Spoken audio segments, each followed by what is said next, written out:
Big boss मराठीच्या घरात असताना करण सोनावणे याने सांगितले होते की त्याच्याकडे एक असा पत्ता आहे, तो जर त्याने काढला तर पूर्ण गेम पालटू शकतो. आणि आता त्या पत्त्याबद्दलच करण सोनावणे याने त्याच्या यूट्यूबवर लाईव्ह स्ट्रीम करत याबद्दल खुलासा केला आहे.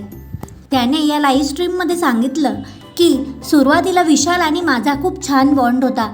तेव्हा विशालने मला राकेशबद्दल एक गोष्ट सांगितली होती जी इतकी वाईट होती. तो बोलला होता की मला राकेशबद्दल त्याचे बाहेरचे किस्से माहीत आहेत, ते जर का मी इथे काढायला लागलो तर त्याच्यासोबत खूप वाईट होईल.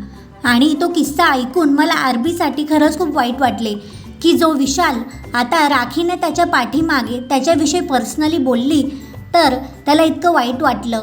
तर तो कसा काय इतर सदस्यांच्या पर्सनल आयुष्याबद्दल असं बोलू शकतो.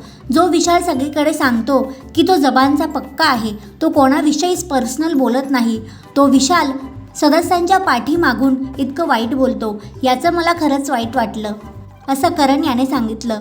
आणि करण बोलला की मी आता घरी आल्यावर सगळे बिग बॉसचे एपिसोड्स पाहतोय तर त्यात ती गोष्ट कट केली गेली आहे. ती गोष्ट नॅशनल टेलिव्हिजनवर दाखवण्यातच आली नाही. आणि हाच पत्ता मी उघडणार होतो ज्यामध्ये मी विशालचा खरा चेहरा सगळ्यांसमोर आणणार होतो. तर कदाचित ही गोष्ट इतकी सिरियस असू शकते की जर ती नॅशनल टेलिव्हिजनवर आणली गेली तर राकेश आणि विशाल या दोघांच्या आयुष्यावर वाईट परिणाम होऊ शकतो. म्हणूनच बिग बॉस यांनी करण सोनावण्याचं एविक्शन केलं असावं. तर करण सोनावणेचा हा पत्ता राकेश आणि विशाल यांच्याबद्दल होता.